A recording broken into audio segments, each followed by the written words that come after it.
আলোচিত পদ্মা ব্যারেজ সহ ৯ প্রকল্প এখনেকে অনুমোদন। খরচ হবে ৩৬,৫০০ কোটির বেশি। ব্যারেজের উপকারভোগী ২৪ জেলার ৭ কোটি মানুষ। পাহাড়ি ঢল ও টানা ভারী বৃষ্টিতে ময়মনসিংহ শেরপুরে বাঁধে ভাঙন, নিম্নাঞ্চল প্লাবিত। নাটোরে চলন বিলের নিচু এলাকা ডুবে ৩০০ হেক্টর জমির ব্যুরো ধান নষ্ট। ওমানের সড়ক দুর্ঘটনায় একই পরিবারের ৪ ভাইয়ের মৃত্যু। নিহতরা চট্টগ্রামের রাঙ্গুনিয়ার বাসিন্দা। পুরো এলাকায় শোকের ছায়া।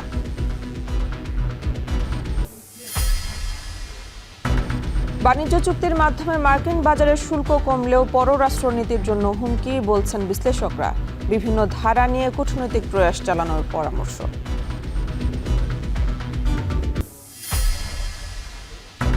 প্রতিদ্বন্দ্বী নয়, যুক্তরাষ্ট্রকে চীনের সহযোগী হওয়ার আহ্বান। বেইজিংয়ে শি জিনপিং ট্রাম্পের রুদ্ধদ্বার বৈঠক। সম্পর্ক আরও সমৃদ্ধ হওয়ার আশা।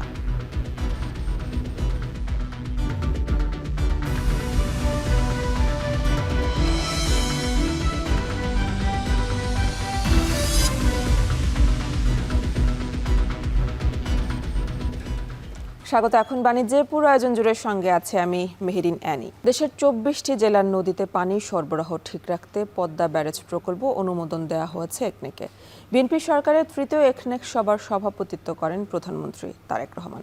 ৭ বছর মেয়াদে নির্মাণ হতে যাওয়া পদ্মা ব্যারেজে খরচ ধরা হয়েছে প্রায় ৩৫,০০০ কোটি টাকা, যার সম্পূর্ণ অর্থ আসবে সরকারের কোষাগার থেকে। দেশের স্বার্থে হওয়া ফারাক্কা বাঁধের বিপরীতে পদ্মা ব্যারেজ নির্মাণে ভারতের সঙ্গে আলোচনার কিছু নেই বলে জানিয়েছেন পানি সম্পদ মন্ত্রী। বিস্তারিত প্রতিবেদনে। দেশের মোট ভূখণ্ডের প্রায় ৩৭% এলাকা জুড়ে বিস্তৃত ৪ বিভাগের ২৬ জেলা ও ১৬৩ উপজেলার মানুষ পদ্মা অববাহিকার ওপর নির্ভরশীল। কিন্তু উজানের পানি প্রত্যাহারের কারণে বহু বছর ধরে শুষ্ক মৌসুমে এ অঞ্চলে দেখা দেয় তীব্র পানির সংকট। দক্ষিণ পশ্চিমাঞ্চলের দীর্ঘদিনের এই সমস্যা নিরসনে এবার বড় উদ্যোগ নিল সরকার। বুধবার সচিবালয়ে মন্ত্রিপরিষদ বিভাগে প্রধানমন্ত্রী তারেক রহমানের নেতৃত্বে অনুষ্ঠিত একনেক বৈঠকে উত্থাপন করা হয় বহুল আলোচিত পদ্মা ব্যারেজ সহ ১৬টি প্রকল্প। এর মধ্যে ৯টি অনুমোদিত হয়। ৩৬,৬৯৫ কোটি ৭২ লক্ষ টাকা ব্যয়ে ৯টি প্রকল্পের মধ্যে সরকারের নিজস্ব অর্থায়ন ৩৬,৪৯০ কোটি ৯৩ লক্ষ টাকা। পরে ব্রিফিংয়ে পানি সম্পদ মন্ত্রী জানান, ৩৪,৪৯৪ কোটি টাকা ব্যয়ে পদ্মা ব্যারেজ প্রকল্প একনেক সভায় অনুমোদন পেয়েছে।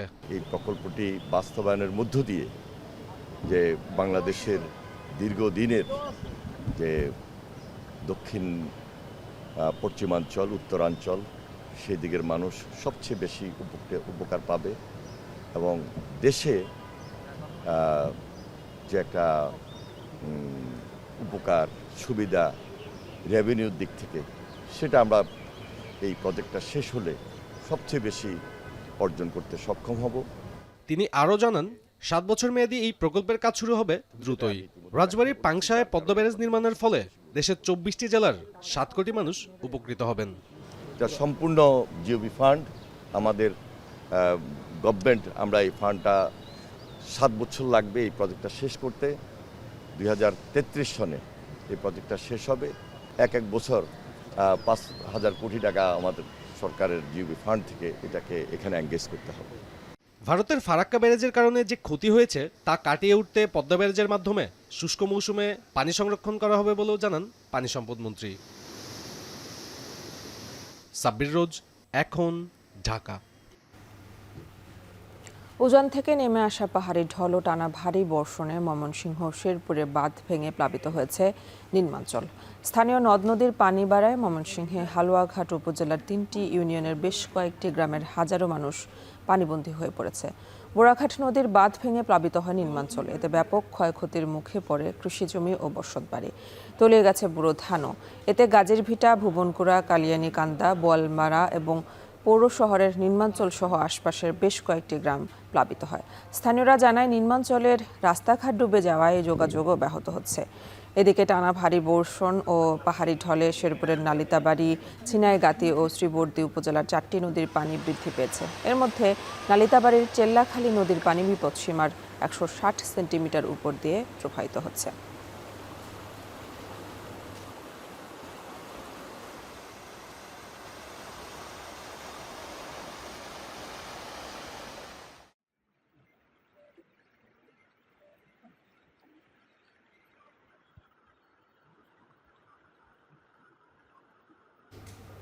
অসময়ে উজানের পানিতে চলন বিলের নিচু এলাকা প্লাবিত হয়ে নষ্ট হয়েছে অন্তত ৩০০ হেক্টর জমির বুড়ো ধান।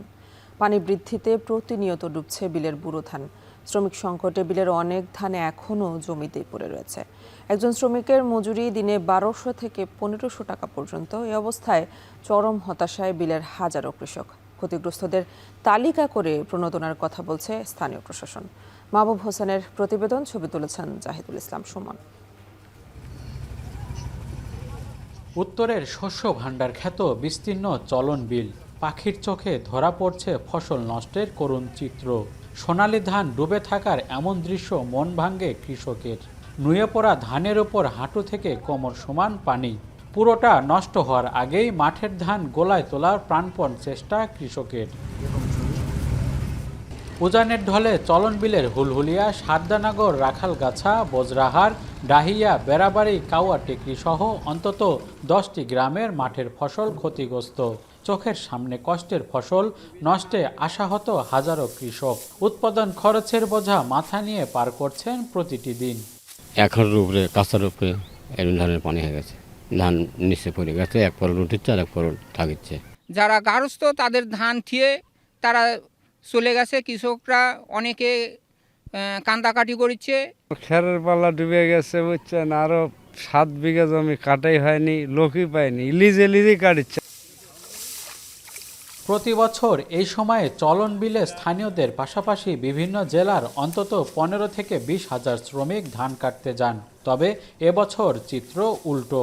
শ্রমিক সংকটের কারণে এখনও চলন বিলে পড়ে রয়েছে হাজার হাজার বিঘা জমির বোরো ধান। ফলন বিপর্যয়ের লোকসানের সঙ্গে শ্রমিকের বাড়তি মজুরি মরার ওপর খাড়ার ঘা হয়ে দাঁড়িয়েছে। হঠাৎ করে বন্যা হচ্ছে, বন্যা হয় বিলের মধ্যে পানি ঢুকে পড়ছে। সেই সময় ধরেন লোক জায়গা কাজে গেছে, লোক পাওয়া যায়নি, এই কারণে লোক শর্ট। এই গাছালা ধান লিজ আবার থোয়া লাগিচ্ছে, মেশিন নাই, তারপরে ধরেন কামলা নাই, নানান ঝামেলা। সরকার থেকে কিছু দিলে কিছু ধরেন একটু হলেও বাঁচবি তারা। এবছর চলন বিল অঞ্চলে ৩৬,৬১০ হেক্টর জমিতে বোরো ধানের চাষ করা হয়। কৃষি বিভাগের তথ্য বলছে, এখন পর্যন্ত বিল অঞ্চলে ৭৫% জমির বোরো ধান ঘরে তোলা সম্ভব হয়েছে। ক্ষতিগ্রস্ত কৃষকদের তালিকা করে প্রণোদনার আওতা নিয়ে আসার কথা বলছে স্থানীয় প্রশাসন। যারা ক্ষতিগ্রস্ত তাদের একটা তালিকা করে আমরা ঊর্ধ্বতন কর্তৃপক্ষকে জানাবো, যাতে করে আগামী পুনর্দনা বা পুনর্বাসন কর্মসূচির মধ্যে তাদেরকে অন্তর্ভুক্ত করে নেওয়া যায়। যেহেতু সবাই এখন ধান কাটায় ব্যস্ত, সেহেতু প্রণোদনার কাজে আমরা তাদের ব্যস্ত রাখতে চাই না, কিন্তু আমাদের যে তালিকার কার্যক্রম আমাদের চলমান। আমরা ঈদের আগেই হয়তোবা তাদেরকে আমাদের যে সরকারি প্রণোদনা সেটি প্রদান করব। হাওরের কৃষকদের মতো বিপর্যস্ত চলন বিলে কৃষকদের ক্ষতি পুষিয়ে নিতে বিশেষ প্রণোদনার দাবি চলন বিল অঞ্চলের কৃষকদের। মাহবুব হোসেন, এখন নাটোর। আর কয়েকদিন পর কোরবানির ঈদ। গবাদি পশু লালন পালনে ব্যস্ত সময় পার করছেন খামারিরা। তবে দানাদার খাবারের দাম বস্তা প্রতি অন্তত ৩০০ থেকে ৫০০ টাকা বাড়ায় ক্ষোভ প্রকাশ করেছেন তারা। আবার গবাদি পশুর দাম পাওয়া নিয়েও শঙ্কা দেখা দিয়েছে। নওগাঁ থেকে আব্বাস আলীর পাঠানোর তথ্য, ছবিতে বিস্তারিত। কোরবানি ঈদ উপলক্ষে গবাদি পশু লালন পালনে ব্যস্ত সময় পার করছেন প্রান্তিক খামারিরা। ভালো দাম পেতে নেওয়া হচ্ছে পশুর বাড়তি যত্ন। খামারগুলোতে লালন পালন করা হচ্ছে দেশি ষাঁড়, শাহিওয়াল সহ বিভিন্ন জাতের গরু। জেলার সবচেয়ে বড় খামার সদর উপজেলার গোবিন্দপুর গ্রামে, যেখানে আছে ১০৬টি গরু, যার অধিকাংশ শাহিওয়াল। প্রতিটি গরুর দাম ১.৫ লাখ থেকে ৪ লাখ টাকা। গরু মোটাতাজাকরণে দানাদার খাবারের দাম নিয়ন্ত্রণে না থাকায় খরচ বাড়বে। এতে পশুর ন্যায্য দাম পাওয়া নিয়েও দুশ্চিন্তায় রয়েছেন তারা। সমস্যাটা হলো এখানে আমাদের খাবার দানাদারের বাজার নিয়ন্ত্রণ নেয়। বাজার নিয়ন্ত্রণ না থাকার জন্য আমাদের বেকায়দা পড়ে যাওয়া লাগছে। প্রাকৃতিক পদ্ধতিতে গরু মোটাতাজাকরণে নিতে হয় বাড়তি যত্ন। 3 বেলা নিয়ম করে আটা, ভুসি, খৈল, খড় ও ঘাস খাবার দিতে হচ্ছে। খড়কুটা, কাঁচা ঘাস, গুঁড়া, খোলটোল এলা ভালো জাতীয় খাবার খাওয়ায়, এতে আমাদের খরচার পরিমাণ কম আসে। খাবার আছে, মিক্সার আছে, গুঁড়া আছে, ব্যান্ড আছে, ফিড আছে। খামারিরা বলছেন, গত 3 মাসের ব্যবধানে দানাদার খাবারের দাম বস্তা প্রতি ৩০০ থেকে ৫০০ টাকা বৃদ্ধি পেয়েছে। খুদের দাম ছিল ১৩০০ টাকা, সেই খুদলা হয়েছে 1500-1600 টাকা। এতে খামারিরা আমাদের বিপাকে পড়ে গেছে। 1.5 লাখ থেকে শুরু করে 4 লাখ টাকা পর্যন্ত গরু আছে আমাদের খামারে। প্রাকৃতিক পদ্ধতিতে লালন পালনে খামারিদের খরচ কমাতে প্রাণী সম্পদ থেকে বিভিন্ন পরামর্শ দেয়া হচ্ছে। এই পদ্ধতিতে মাংস বৃদ্ধির পাশাপাশি পশু সুস্থ থাকার কারণে ক্রেতাদের কাছে আগ্রহ বাড়বে। তবে খাবারের দাম নিয়ন্ত্রণে থাকলে খামারি লাভবান হবেন বলে জানান প্রাণী সম্পদ কর্মকর্তারা। যুদ্ধ চলার কারণে আগের মতো আমদানিটা আসলে ওইভাবে সম্ভব হচ্ছে না, যার কারণে খাদ্যের খরচটা অনেক বেশি। দানাদার জাতীয় খাদ্যের নির্ভরতা কমিয়ে আঁশ জাতীয় খাদ্যে, ঘাস জাতীয় খাদ্যে, সাইলেজ জাতীয় খাদ্য, এই জাতীয় খাদ্যের যদি গবাদি পশুদের অভ্যস্ত করতে পারি তাহলে আমাদের গবাদি পশু খাদ্য খরচ অর্ধেক কমে যাবে, তার সাথে সাথে গবাদি পশুগুলোর স্বাস্থ্য ভালো থাকবে। প্রাণী সম্পদ অফিসের তথ্য মতে জেলায় ছোট বড় মিলিয়ে প্রায় 39,000 খামার রয়েছে, যেখানে প্রায় 8 লাখ গবাদি পশু রয়েছে। এর মধ্যে জেলার চাহিদা 3,87,000, বাকি গবাদি পশু দেশের বিভিন্ন জেলায় পাঠানো হবে। এখন নওগাঁ। সিলেটে বেড়েছে সব ধরনের সবজির দাম, এতে বিপাকে পড়েছেন সাধারণ ক্রেতারা। আর এ নিয়ে জানাতে নগরীর পাইকারি বাজার থেকে যুক্ত আছেন সহকর্মী সন্দীপন শুভ। বাজারে সবজির দাম বাড়ার কারণ কি বলছেন বিক্রেতারা, জানাবেন।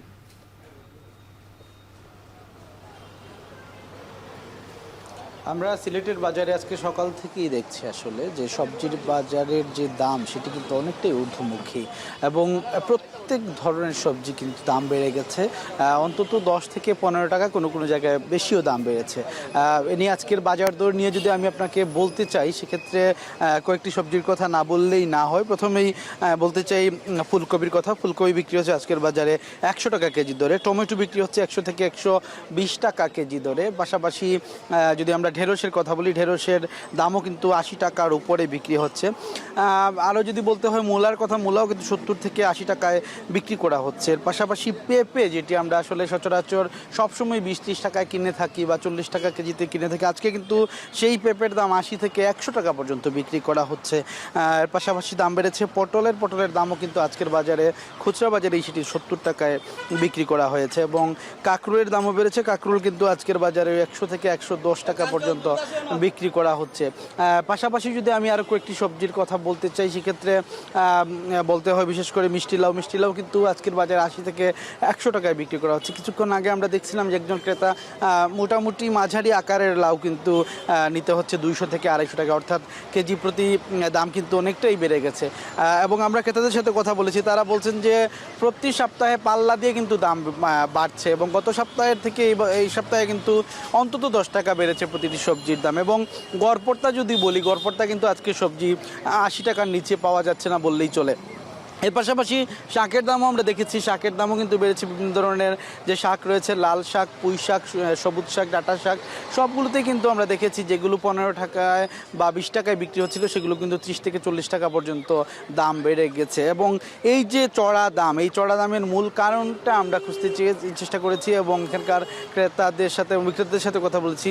বিশেষ করে বিক্রেতারা যেমনটি আমাদেরকে জানিয়েছেন, তারা বলছেন যে সব কিছুর দাম, যেখানে জ্বালানি তেলের দাম বেড়ে গেছে, সেই জ্বালানি তেলের দাম বৃদ্ধি পাওয়ার কারণে কিন্তু সব কিছুর উপর একটা প্রভাব পড়েছে। বিশেষ করে পরিবহন খাতে খরচ বেড়ে যাওয়ায় দাম বেড়েছে। এর পাশাপাশি সিলেটে আপনি জানেন যে বৃষ্টিপাত হয়েছে বেশ কয়েকদিন এবং বৃষ্টির কারণে কিন্তু ফসলের ক্ষতি হয়েছে, যার কারণে যে লোকাল সবজি সেটি কিন্তু পাওয়া অনেকটাই দুষ্কর হয়ে যাচ্ছে, তাই সে কারণে কিন্তু দাম বেড়েছে। তবে এখানকার ক্রেতারা বলছেন যে যত দ্রুত সম্ভব এখানে বাজার মনিটরিং করা প্রয়োজন।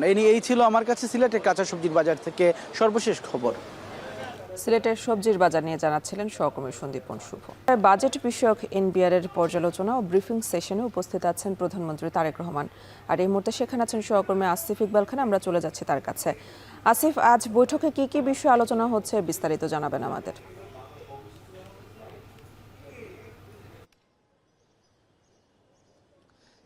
প্রধানত এই সামনের মাসেই আসলে বাজেট অধিবেশনটি শুরু হতে যাচ্ছে এবং এই বাজেট অধিবেশনেই জানেন যে বাজেটটিও পেশ হবে। তো সেই ক্ষেত্রে বাজেটে কি থাকছে, বাজেটের নানা খুঁটিনাটি নিয়েই আসলে প্রধানমন্ত্রীকে আজকে ব্রিফ করবে এনবিআর। এবং আমরা দেখেছি যে গতকালও এরকম একটি ব্রিফিং অনুষ্ঠিত হয়েছিল, যেখানে আমরা অর্থমন্ত্রী সহ বেশ কিছু গুরুত্বপূর্ণ মন্ত্রী এবং প্রধানমন্ত্রীর উপদেষ্টাদের দেখেছি।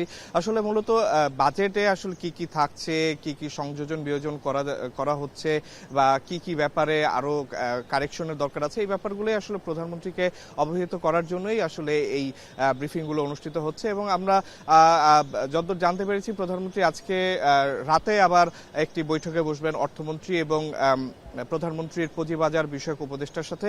আমরা ধারণা করছি সেটিও আসলে একটি বাজেট বিষয়ক আলোচনাই হতে যাচ্ছে। আসলে মূল কথা, যেহেতু বাজেট খুব সামনে চলে আসছে, সেক্ষেত্রে বাজেটে কি কি নতুন নতুন বিষয় থাকবে, কি কি অগ্রগতি হবে, বাজেটের খুঁটিনাটি কেমন হবে, এই ব্যাপারগুলো আসলে প্রধানমন্ত্রী কাছ থেকে জানছেন এবং এই ব্যাপারে প্রয়োজনীয় দিক নির্দেশনা দিচ্ছেন বলে আমরা জানতে পেরেছি। এছাড়া একটু জানিয়ে রাখি, প্রধানমন্ত্রী কিন্তু আজকে খুব সকালে সচিবালয়ে প্রবেশ করেছেন। তিনি বেশ কিছু গুরুত্বপূর্ণ সৌজন্য সাক্ষাৎ বৈঠকে বসছেন এবং সামনেও তার বেশ কয়েকটি বৈঠক রয়েছে। এছাড়া এই বাজেট সংক্রান্ত বৈঠক বাদেও তার কিন্তু আজকে ট্রাফিক ব্যবস্থাপনা নিয়ে একটি বৈঠক রয়েছে মাঝামাঝি সময় বিকেলের দিকে। এই সব মিলে আসলে প্রধানমন্ত্রী আজকে একটি ব্যস্ত সময় পার করছেন। আর যেটি শুরুতেই বলেছিলাম, গতকাল রাতেও কিন্তু বাজেট বিষয়ক একটি ব্রিফিং সভা অনুষ্ঠিত হয়েছিল, সেখানেও প্রধানমন্ত্রী ছিলেন। যদিও বৈঠক পরবর্তী সময় আমরা কিছু জানতে পারিনি আসলে কি কি বৈঠক হয়েছে, তবে আমরা প্রাথমিকভাবে যতটুকু জানতে পেরেছি যে বৈঠকগুলোতে আসলে বাজেটের পরিস্থিতি, বাজেটের খুঁটিনাটি ব্যাপারগুলোই প্রধানমন্ত্রীকে অবহিত করা হচ্ছে এবং হয়েছে। তো এই ছিল আমার কাছে সর্বশেষ। অ্যানি, সচিবালয়ে বাজেট নিয়ে আলোচনার বিস্তারিত জানাচ্ছিলেন সহকর্মী আসিফ ইকবাল খান। যুক্তরাষ্ট্রের সাথে অন্তর্বর্তী সরকারের করা বাণিজ্য চুক্তি নিয়ে আলোচনা সমালোচনা চলছে। এনে বিভিন্ন মহলে রয়েছে ধোঁয়াশা। এই চুক্তির ফলে মার্কিন বাজারে শুল্ক কমলেও এটি দেশের স্বাধীন পররাষ্ট্রনীতির জন্য হুমকি বলে মনে করেন বিশ্লেষকরা। একে দেশের সার্বভৌমত্ব, জাতীয় স্বার্থ ও নিরাপত্তার হুমকি হিসেবেও দেখছেন অনেকে। সুলতানা স্বর্ণা জানাবেন বিস্তারিত। ত্রয়োদশ জাতীয় সংসদ নির্বাচনের মাত্র 3 দিন আগে ওয়াশিংটনের সঙ্গে বাণিজ্য চুক্তি করে অন্তর্বর্তী সরকার। এরপর থেকে একাধিক উচ্চ পর্যায়ের মার্কিন কর্মকর্তা ঢাকা সফর করেন। চলে দফায় দফায় দ্বিপক্ষীয় বৈঠক, নেওয়া হয় চুক্তি বাস্তবায়নের বিভিন্ন পদক্ষেপ। এ নিয়ে সরকারের বিভিন্ন মন্ত্রীও জানান, বাণিজ্য চুক্তির কোনো ধারা যদি দেশের স্বার্থের বিপক্ষে যায় তা পরিবর্তনের সুযোগ চুক্তির মধ্যেই আছে। আর চুক্তিতে সই করা সাবেক উপদেষ্টা ও বর্তমান পররাষ্ট্রমন্ত্রী ডক্টর খলিলুর রহমান মন্তব্য করেন, চুক্তিতে অন্যান্য দেশের তুলনায় বাংলাদেশের অবস্থান ইতিবাচক। তবে চুক্তির ক্ষেত্রে বাংলাদেশ ফার্স্ট নীতি মেনে কাজ করবে সরকার। বাংলাদেশের এগ্রিমেন্ট অন্যান্য দেশের এগ্রিমেন্টের সঙ্গে তুলনা করে পড়েন, তাহলে বুঝবেন যে আমরা কি রেট পেয়েছি, পলিসিতে আমরা কি কি বিষয়ে তাদের সঙ্গে চুক্তি করেছি।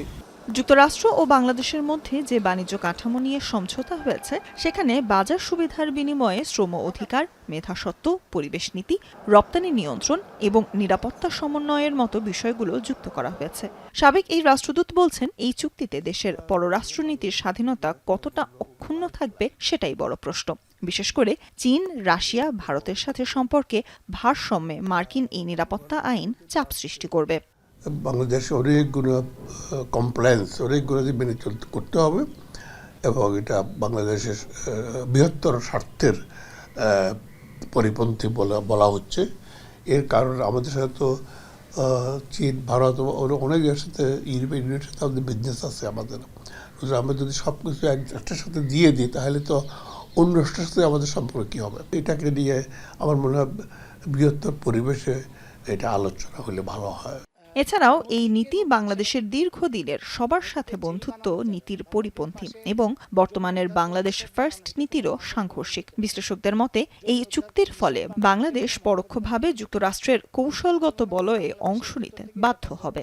বাংলাদেশ চুক্তি করতে পারে অন্য দেশের সাথে, যুক্তরাষ্ট্রের সাথে আমাদের চুক্তি হতে পারে, কিন্তু আমরা যুক্তরাষ্ট্রের আদেশ মানতে বাধ্য না। সরকার বলছেন যে বাংলাদেশ হচ্ছে সবার আগে বাংলাদেশ, কিন্তু সরকারের ভূমিকা কিংবা পররাষ্ট্রমন্ত্রী এবং অন্যদের যে তৎপরতা, সেটাতে মনে হচ্ছে সবার আগে যুক্তরাষ্ট্র। যুক্তরাষ্ট্রের কে সার্ভিস, যুক্তরাষ্ট্র শুধু না, এটা যুক্তরাষ্ট্র বললেও ভুল হবে। যুক্তরাষ্ট্রের কিছু কর্পোরেশন, যুক্তরাষ্ট্রের কিছু ব্যবসায়িক গোষ্ঠী এবং ট্রাম্প প্রশাসনকে সেবা দেওয়ার জন্য বাংলাদেশের একটা বড় ধরনের কিছু গোষ্ঠী তারা এই কাজগুলো করেছে। বর্তমান সরকার, নির্বাচিত সরকার, তাদের উচিত হচ্ছে এটা সম্পূর্ণভাবে পরিত্যাগ করা। পররাষ্ট্রনীতির স্বাধীনতা বজায় রাখার পাশাপাশি দ্রুত এই চুক্তির বিভিন্ন ধারা নিয়ে কূটনৈতিক প্রয়াস চালানোর পরামর্শ বিশ্লেষকদের। সুলতানা স্বর্ণা, এখন ঢাকা। প্রতিদ্বন্দ্বী নয়, যুক্তরাষ্ট্রকে চীনের সহযোগী হওয়ার আহ্বান জানিয়েছেন শি জিনপিং। উদ্বোধনী বক্তব্যে তিনি বলেন, দুই দেশের স্থিতিশীল দ্বিপাক্ষিক সম্পর্ক বিশ্বে মঙ্গল বয়ে আনবে। চীন যুক্তরাষ্ট্রের সম্পর্ক ভবিষ্যতে আরও সমৃদ্ধ হবে আশা প্রকাশ করেছেন ট্রাম্প। এদিকে বেইজিংয়ের গ্রেট হল অব দ্য পিপল ভবনে ট্রাম্পকে বর্ণাঢ্য আয়োজনে স্বাগত জানান প্রেসিডেন্ট শি জিনপিং। দুই নেতার রুদ্ধদ্বার বৈঠকে গুরুত্ব পাচ্ছে ইরান যুদ্ধ, প্রযুক্তি, বাণিজ্য ও তাইওয়ান ইস্যু। সন্ধ্যায় জিনপিংয়ের আমন্ত্রণের রাষ্ট্রীয় ভোজে অংশ নেবেন ট্রাম্প। বিস্তারিত জানাচ্ছেন তানভীর জনি। স্থানীয় সময় বৃহস্পতিবার সকাল 10টার দিকে ট্রাম্পের গাড়িবহর পৌঁছায় চীনের রাজনীতির কেন্দ্রবিন্দু গ্রেট হল অব দ্য পিপল ভবনে। সেখানে কর্মর্দন করে ট্রাম্পকে স্বাগত জানান চীনা প্রেসিডেন্ট শি জিনপিং সহ শীর্ষ কর্মকর্তারা। এরপর গার্ড অব অনার ও লাল গালিচার সংবর্ধনা দেওয়া হয় মার্কিন প্রেসিডেন্টকে। বরণ করে নেওয়ার আনুষ্ঠানিকতা শেষে উদ্বোধনী বক্তব্যে প্রতিদ্বন্দ্বী নয়, যুক্তরাষ্ট্রকে চীনের অংশীদার হওয়ার আহ্বান জানিয়েছেন শি জিনপিং। তিনি আরও বলেন, দুই দেশের স্থিতিশীল দ্বিপাক্ষিক সম্পর্ক বিশ্বের জন্য মঙ্গল বয়ে আনবে। এদিকে ট্রাম্প জানান, জিনপিংয়ের মতো মানুষের বন্ধু হতে পারা সম্মানের বিষয়। বৈঠকটিকে এ যাবৎকালের সবচেয়ে গুরুত্বপূর্ণ বলেও উল্লেখ করেন মার্কিন প্রেসিডেন্ট। উদ্বোধনী বক্তব্য শেষে রুদ্ধদ্বার দ্বিপাক্ষিক বৈঠকে বসেন ট্রাম্প ও শি জিনপিং, যা 1 ঘন্টার বেশি সময় স্থায়ী হবে বলে ধারণা করা হচ্ছে। বৈঠকে গণমাধ্যমের উপস্থিতিও নিষিদ্ধ করা হয়। দ্বিপাক্ষিক আলোচনায় মার্কিন প্রতিনিধিদের মধ্যে উপস্থিত থাকছেন পররাষ্ট্রমন্ত্রী মার্কো রুবিও, প্রতিরক্ষামন্ত্রী পিট হেগসেথ, অর্থমন্ত্রী স্কট বেসেন্ট। ঐতিহাসিক এই শীর্ষ সম্মেলনে ইরান যুদ্ধ, প্রযুক্তি, বাণিজ্য এবং তাইওয়ান সহ বিভিন্ন জটিল বিষয় নিয়ে আলোচনা করবেন দুই নেতা। বিশেষজ্ঞদের মতে বিশ্ব অর্থনীতির ভবিষ্যৎ গতিপথ নির্ধারণ করতে পারে দুই পরাশক্তি দেশের এই বৈঠক। যুক্তরাষ্ট্রের কৃষিপণ্য, বিমান এবং অন্যান্য পণ্য কেনার বিষয়ে চীনের সঙ্গে চুক্তি করতে আগ্রহী ওয়াশিংটন। এছাড়া চলমান ইরান যুদ্ধ অবসানে একটি চুক্তিতে আসতে তেহরানকে রাজি করাতে চীনকে আহ্বান জানাতে পারেন ট্রাম্প। এছাড়া ট্রাম্পের লক্ষ্য চীনের সঙ্গে বড় ধরনের বাণিজ্যিক চুক্তি করা। তাদের আলোচনায় গুরুত্ব পাচ্ছে বিরল খনিজ রপ্তানির বিষয়টিও। বৈঠক শেষে ইউনেস্কোর ঐতিহ্যবাহী দর্শনীয় স্থান টেম্পল অফ হেভেন ঘুরে দেখবেন ট্রাম্প। সন্ধ্যায় শি জিনপিংয়ের আমন্ত্রণে যোগ দেবেন রাষ্ট্রীয় ভোজসভায়। দীর্ঘ প্রায় 1 দশক পর চীন সফরে গেলেন মার্কিন president Donald Trump. Tanvir Johnny, এখন বিশ্ব।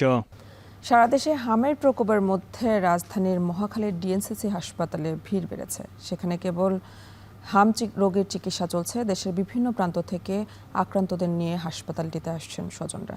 আর এ নিয়ে বিস্তারিত জানাতে রাজধানীর মহাখালী থেকে যুক্ত আছেন শাহরিয়ার জামান পুলক। আজ ডিএনসিসি হাসপাতালে নতুন কতজন ভর্তি হয়েছে আর চিকিৎসকরা কি বলছেন জানাবেন।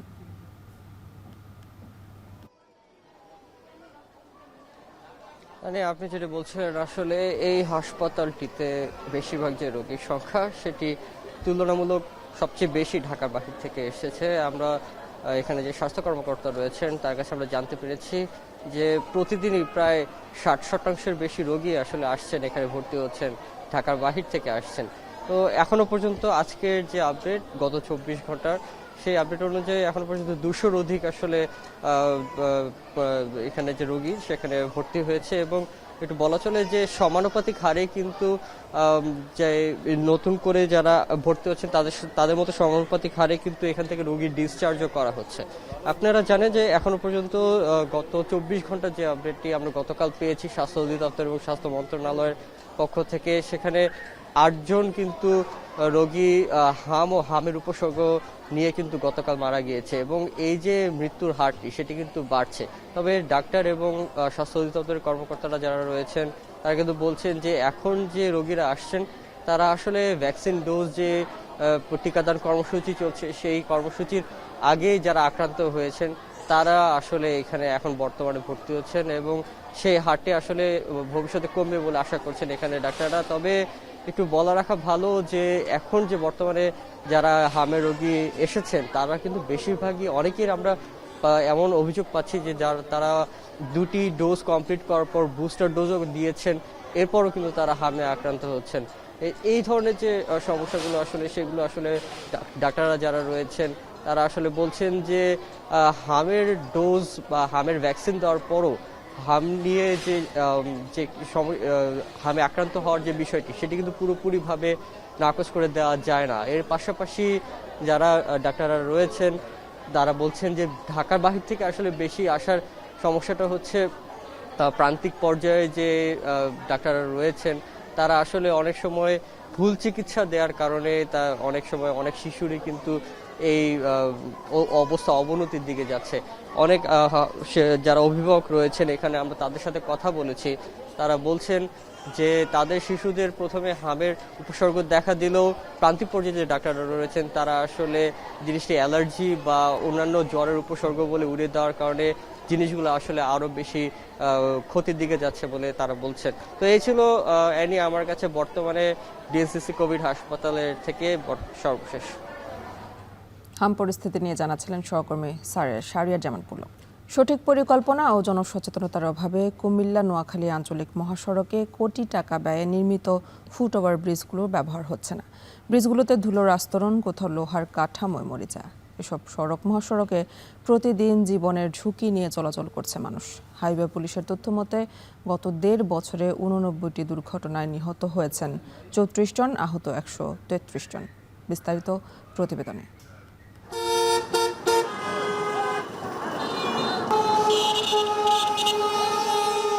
একের পর এক যানবাহন ছুটছে গন্তব্যের দিকে। কেউ ডিভাইডার টপকে, কেউ বা মাঝের ফাঁকা অংশ খুঁজে। জীবনের ঝুঁকি নিয়ে দৌড়ে সড়ক পার হচ্ছেন মানুষ, অথচ মাথার উপরে দাঁড়িয়ে আছে কোটি টাকার ফুটওভার ব্রিজ। ফুটওভার ব্রিজ নির্মাণের উদ্দেশ্য ছিল কুমিল্লা নোয়াখালী আঞ্চলিক মহাসড়কে দুর্ঘটনা কমানো এবং পথচারীদের জন্য নিরাপদ পারাপারে ব্যবস্থা করা। কিন্তু বাস্তবতা হচ্ছে ভিন্ন। চাঁদপুর, বিজয়পুর, লালমাই ও বাগমারা এই 4টি গুরুত্বপূর্ণ পয়েন্টে নির্মিত ফুটওভার ব্রিজগুলো কার্যত অচল। কোথাও জমে আছে ধুলোর আস্তরণ, কোথাও লোহার কাঠামোয় ধরেছে মরিচা। স্থানীয়দের দাবি, ডিভাইডার খোলা রেখে ব্রিজ নির্মাণ, পথচারীদের স্বাভাবিক চলাচলের ধারা বিবেচনা না করা এবং ব্যবহার বান্ধব ডিজাইনের ঘাটতির কারণে মানুষ বাধ্য হয়ে ঝুঁকিপূর্ণভাবে সড়ক পার হচ্ছে। বাজারের মাঝখান দিয়ে যে জায়গাটা এটা কাটা, এখান দিয়ে জনসাধারণ চলাফেরা বেশি করে। যদি এটা বন্ধ থাকতো তাহলে ফুটওভার ব্রিজের ব্যবহার করতো। বিশ্বর থেকে বাগমারা পর্যন্ত যতগুলো আছে এখানে ব্যবহার হয় না। এগুলো সবগুলো ব্যাকওয়ার্ড সাইড আর হচ্ছে মানুষের ব্যবহারের পাশে না, একটু দূরে দূরে দূরে দিছে। অন্যদিকে লাকসাম, খিলা, নাথের পেটুয়া কিংবা বিপুলাসারের মতো জনবহুল এলাকায় নেই কোনো ফুটওভার ব্রিজ। সড়ক পার হতে গিয়ে প্রাণ হারাচ্ছেন মানুষ। কুমিল্লা হাইওয়ে পুলিশের তথ্য মতে গত 15 মাসে মহাসড়কটির কুমিল্লা অংশে ঘটেছে 89টি দুর্ঘটনা। এতে প্রাণ হারান 34 জন আর আহত 133 জন। আমি যে স্থানটিতে দাঁড়িয়ে আছি ঠিক এই স্থানটিতেই সড়ক পার হতে গিয়ে ট্রাকের ধাক্কায় প্রাণ হারান আপন 2 বোন জাহানারা ও আনোয়ারা। এমন দুর্ঘটনা যেন কুমিল্লা নোয়াখালী সড়কে এখন নিত্যদিনের ঘটনা। তাই নিরাপদ সড়ক পারাপারের জন্য এখানকার বাসিন্দা ও পথচারীদের দাবি একটি ফুটওভার ব্রিজ। হাইওয়ে রোড, এখানে দেখা গেছে আপনার ঢাকা নোয়াখালী যে সরাসরি যে বাসগুলো চলে খুব দ্রুত চলে, এই জন্য আমাদের এখানে আপনার ফুটওভার ব্রিজটা খুব জরুরি। অনেক সময় দীর্ঘক্ষণ বিভিন্ন স্কুল ছাত্রী, কলেজ ছাত্রী, মাদ্রাসা ছাত্রী, নারীরা অনেকক্ষণ দাঁড়িয়ে থাকতে হয়। বিশেষজ্ঞরা বলছেন সড়ক 4 লেনে উন্নীত হওয়ায় বেড়েছে যানবাহনের গতি, সঙ্গে দুর্ঘটনা ও প্রাণহানি। সড়ক পারাপার নিরাপদ করতে আধুনিক ও সহজ ব্যবহারযোগ্য ফুটওভার ব্রিজ নির্মাণ করা জরুরি। রাস্তা পারাপারের জন্য যদি অনতিবিলম্বে সেখানে ফুটওভার ব্রিজের ব্যবস্থা করা হয় তাহলে মানুষের জীবনের নিরাপত্তা পাবে, আর নইলে আসলে আমাদের জীবন ঝুঁকিতেই থাকবে। এদিকে সড়ক ও জনপথ বিভাগ বলছে জনস্বার্থে নির্মিত ব্রিজগুলো ব্যবহারে জনসচেতনতা বাড়ানো দরকার। পাবলিককে তো সচেতনভাবে ফুটওভার ব্রিজগুলোকে ব্যবহার করতে হবে, নিজের জীবনের নিরাপত্তার স্বার্থে ব্যবহার করতে হবে। এরপরেও আমরা দেখি আমরা প্রত্যেকটা ফুটওভার ব্রিজের আমরা ব্যারিয়ার দিয়ে আমরা ওটাকে ব্লক করে দিব, যাতে করে তারা সরাসরি পার না হতে পারে। মানুষের চলাচলের ধারা বুঝে পরিকল্পিত ও কার্যকর ডিভাইডার এবং সচেতনতা বাড়ানোর তাগিদ বিশেষজ্ঞদের। মাসুদ আলম, এখন, কুমিল্লা। পটুয়াখালীর কলাপাড়ায় এতিমখানা রহমতপুর খালের দুপারের শতাধিক অবৈধ স্থাপনা উচ্ছেদ অভিযান পরিচালনা করছে উপজেলা প্রশাসন। আর এ নিয়ে জানাতে সেখান থেকে যুক্ত আছেন সহকর্মী জসিম পারভেজ। জসিম, খালের উচ্ছেদ অভিযান সম্পর্কে কি বলছেন সাধারণ মানুষ, জানাবেন।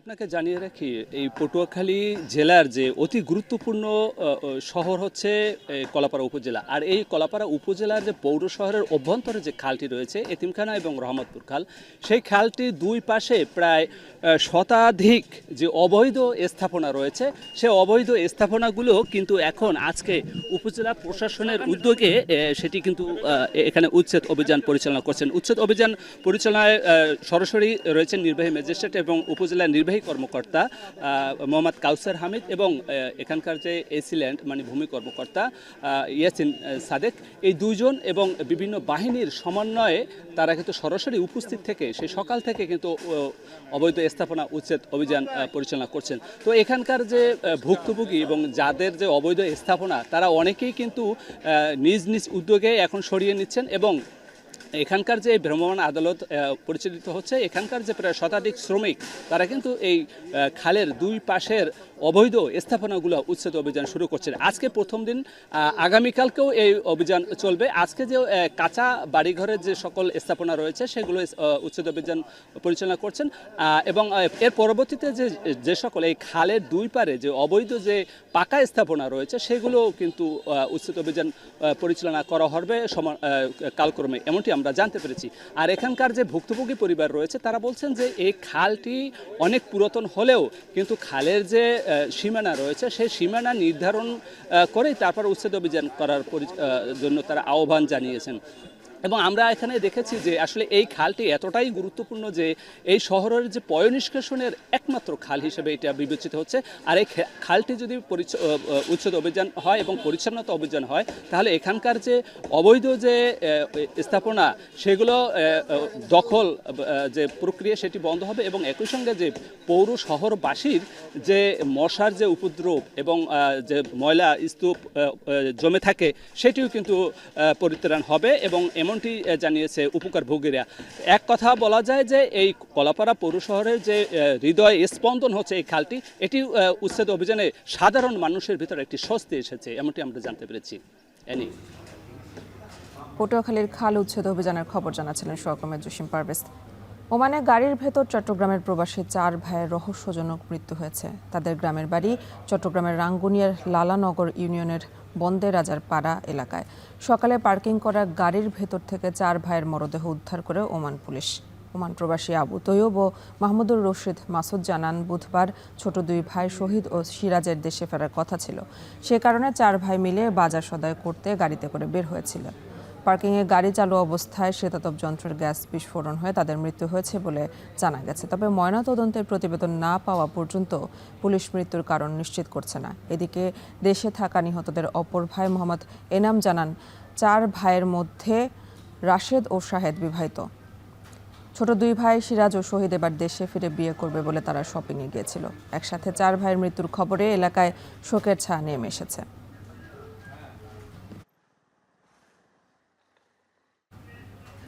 আকামাবিহীন ও মেয়াদোত্তীর্ণ প্রবাসীদের জন্য জরিমানা মওকুফ করে স্বেচ্ছায় দেশে ফেরার সুযোগ দিয়েছে লেবানন সরকার।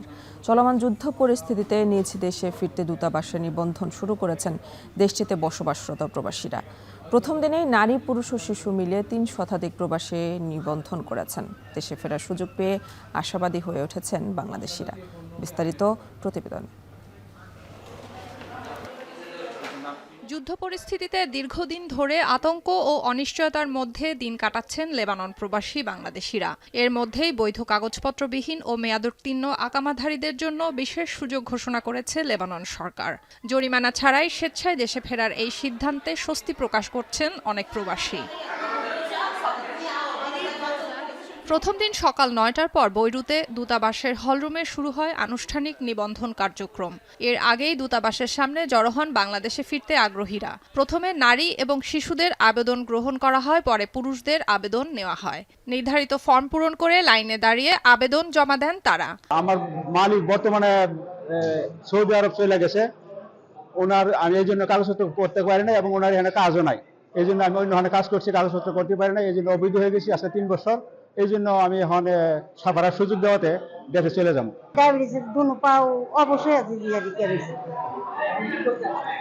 ওখানে বাংলাদেশ যাবো, চলতে পারি না, হাঁটতে পারি না। আমরা জরিমানা দেওয়ার মতো ক্ষমতা তো আমাদের নাই, কাজ কাম নাই, কোথেকে দেব? অনেক দূতাবাসের সহযোগিতায় আমরা স্বইচ্ছায় দেশে যাইতেছি। যাক, একটা আমাদেরকে সুযোগ দিছে, এই সুযোগে আমরা যদি দেশে যাইতে পারি, এটাই আমরা আপনাদের কাছে কর্তব্য। দূতাবাস সূত্রে জানা গেছে, প্রথম দিন বিকেল পর্যন্ত মোট ৩০৬ জন প্রবাসী দেশে ফেরার জন্য আবেদন করেছেন। এছাড়া আগামী ১৪ মে থেকে দ্বিতীয় ধাপে আবারও নতুন করে নাম নিবন্ধনের সুযোগ দেওয়া হবে। এই প্রক্রিয়াটি জরিমানা না থাকার কারণে প্রবাসী কর্মীদের জন্য অনেক সহজ হয়েছে, কারণ তাদের অনেকেরই অনিয়মিত কর্মী হিসেবে তারা দীর্ঘদিন এখানে অবস্থান করেছেন, বিভিন্ন কারণে তাদের কাগজপত্র হয় নাই। এখন তারা দেশে চলে যেতে পারবেন, এক্ষেত্রে তাদের কোনো জরিমানা প্রদান করতে হবে না। এই দেশের সরকারের পক্ষ থেকে এই সুযোগটি দেওয়া হয়েছে এবং বাংলাদেশ দূতাবাসের ব্যাপারে সার্বিকভাবে সহযোগিতা করছে এবং পুরো প্রক্রিয়াটি বাংলাদেশ দূতাবাসের মাধ্যমেই মূলত সম্পন্ন করা হবে। নিবন্ধনের পর যুদ্ধ পরিস্থিতির কারণে অনিশ্চয়তায় থাকা অনেক প্রবাসী বাংলাদেশি এখন দ্রুত ও নিরাপদে দেশে ফেরার অপেক্ষায়। স্বেচ্ছায় দেশে ফেরার এই কার্যক্রম প্রবাসীদের মাঝে স্বস্তি তৈরি করলেও দ্রুত প্রত্যাবাসন নিশ্চিত করার দিকেই এখন সবার নজর। এখন লেবানন। জাহাঙ্গীরনগর বিশ্ববিদ্যালয়ের নারী শিক্ষার্থীকে ধর্ষণ চেষ্টার অভিযোগে উত্তাল হয়ে উঠেছে ক্যাম্পাস। অভিযুক্তকে দ্রুত গ্রেফতার ও দৃষ্টান্তমূলক শাস্তির দাবিতে মধ্যরাতে বিক্ষোভ মিছিল ও সমাবেশ করেন সাধারণ শিক্ষার্থীরা। শিক্ষার্থীদের সঙ্গে সংহতি জানিয়ে আন্দোলনে যোগ দেন বিভিন্ন ছাত্র সংগঠনের নেতাকর্মীরা। বিস্তারিত প্রতিবেদনে। এক নারী শিক্ষার্থীকে ধর্ষণ চেষ্টার ঘটনায় ক্ষোভে উত্তাল জাহাঙ্গীরনগর বিশ্ববিদ্যালয়। বুধবার রাত 10:30টার দিকে বিশ্ববিদ্যালয়ের বিভিন্ন হল থেকে শত শত শিক্ষার্থী বিক্ষোভ মিছিলে অংশ নেয়। নানা স্লোগানে প্রকম্পিত হয়ে ওঠে পুরো ক্যাম্পাস। টারজান পয়েন্ট এলাকা থেকে শুরু হওয়া মিছিলটি ক্যাম্পাসের বিভিন্ন সড়ক প্রদক্ষিণ করে প্রক্টর অফিস প্রাঙ্গণে গিয়ে শেষ হয়। পরে শিক্ষার্থীরা রেজিস্ট্রার ভবনের সামনে অবস্থান নেয়। বিক্ষোভে সংহতি জানিয়ে অংশ নেয় ছাত্রদল, জাকসু ও বিভিন্ন রাজনৈতিক ছাত্র সংগঠনের নেতাকর্মীরাও। ঘটনার সঙ্গে জড়িত ব্যক্তিকে দ্রুত গ্রেপ্তার, দৃষ্টান্তমূলক বিচার নিশ্চিত এবং ক্যাম্পাসে নারী শিক্ষার্থীদের নিরাপত্তা জোরদার সহ 5 দফা দাবি তুলে ধরেন শিক্ষার্থীরা। ক্যাম্পাসের অন্ধকারাচ্ছন্ন এলাকাগুলোতে পর্যাপ্ত আলোর ব্যবস্থার দাবিও জানান তারা। ধর্ষণ চেষ্টা করেছে যে তাকে শনাক্ত করে তাকে আইনের আওতায় আনতে হবে এবং শাস্তি নিশ্চিত করতে হবে। গতকালকে ঘটনার এই যে অপরাধী তার গ্রেফতার নিশ্চিত হতে হবে। ক্যাম্পাস হচ্ছে আমাদের জন্য একটা নিরাপদ জায়গা। এখন এখানে যে এরকম একটা ঘটনা, এরকম একটা নিরাপত্তাহীনতা, এটার জবাবদিহি অবশ্যই প্রশাসনকে করতে হবে। আমাদের যে সিসিটিভি গুলো লাগানো হয়েছে, কিন্তু এগুলা যাতে তত্ত্বাবধান করার মতো লোক নিয়োগ করা হয় এবং সবসময় তত্ত্বাবধান করা হয়। ডক্টর সাহেব বললেন এটা দায় নাকি তার না, তাহলে আমাদের প্রশ্ন এই দায়টি কার এবং কে এই দায় নিয়ে আমাদের যে জাহাঙ্গীরনগর বিশ্ববিদ্যালয় নারীদের যে নিরাপত্তার ইস্যু সেটি কে নিশ্চিত করবেন? দ্রুত অভিযুক্তকে আইনের আওতায় আনা না হলে আরও কঠোর কর্মসূচির হুঁশিয়ারিও দেন শিক্ষার্থীরা। বিচার না হওয়া পর্যন্ত আন্দোলন চালিয়ে যাওয়ার ঘোষণাও দেন তারা। বহিরাগত মুক্তকরণ এবং ক্যাম্পাসের নারী শিক্ষার্থীদের যাতে সিকিউরিটি ব্যবস্থা উন্নতি করার জন্য আমরা দাবি জানিয়ে এসেছিলাম, কিন্তু আমরা প্রশাসন সেই কাজগুলো করতে কিন্তু ব্যর্থ হয়েছে। এদিকে বিশ্ববিদ্যালয় প্রশাসন বলছে ঘটনাটি গুরুত্বের সঙ্গে দেখা হচ্ছে, অভিযুক্তকে শনাক্তে কাজ চলছে এবং দ্রুত আইনগত ব্যবস্থা নেওয়া হবে। এই বিষয়টা অত্যন্ত গুরুত্বের সাথে নিয়েছে, আমাদের অবহিত করেছে যে ধরনের সহযোগিতা প্রয়োজন সরকারের পক্ষ থেকে বাহিনীগুলোর সমস্ত সহযোগিতা নিয়ে এই দুষ্কৃতিকারীকে যত দ্রুত সম্ভব আমরা গ্রেপ্তার করার ব্যবস্থা করব। আমরা ইতিমধ্যেই বিশ্ববিদ্যালয়ের পক্ষ থেকে আশুলিয়া থানায় মামলা দায়ের করা হয়েছে এবং আইন শৃঙ্খলা বাহিনী কাজ শুরু করেছেন। ঘটনার পর থেকেই পুরো ক্যাম্পাসে বিরাজ করছে ক্ষোভ ও উদ্বেগ। শিক্ষার্থীদের একটাই দাবি, দ্রুত অভিযুক্তকে গ্রেপ্তার করে দৃষ্টান্তমূলক শাস্তি নিশ্চিত করতে হবে, যাতে ভবিষ্যতে এমন ঘটনার পুনরাবৃত্তি না ঘটে। এখন সাভার।